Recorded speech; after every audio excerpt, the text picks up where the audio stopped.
So, ayan, pauwi na tayo, guys. Nakabili na tayo ng kailangan nating tuloy.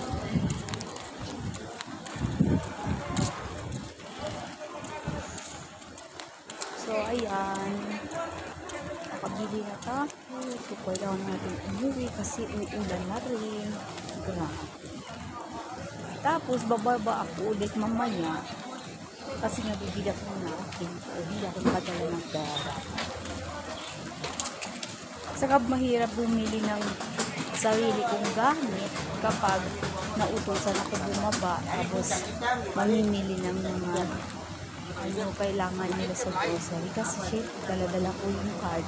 Baka naman pagkamalan akong gumastos ako na para sa sarili ko sa gamit sa card nila. Kaya, ginagawa ko talagang kaugalian na pag bumili ako ng mga kailangan nila sa bahay, gamit card nila, bababa ako ulit para mamimili naman ako ng gamit ko.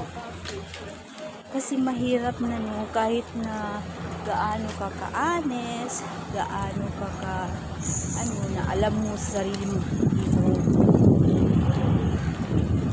ginagamit yung card nila. Baka kasi pagkamalan ka. Yun yung sa akin. Yan talaga yung isa sa mga reason na iniiwasan ko talaga at kung bakit din ako nagtagal sa trabaho. Kasi marami akong iniiwasan na pagkakamalan ako.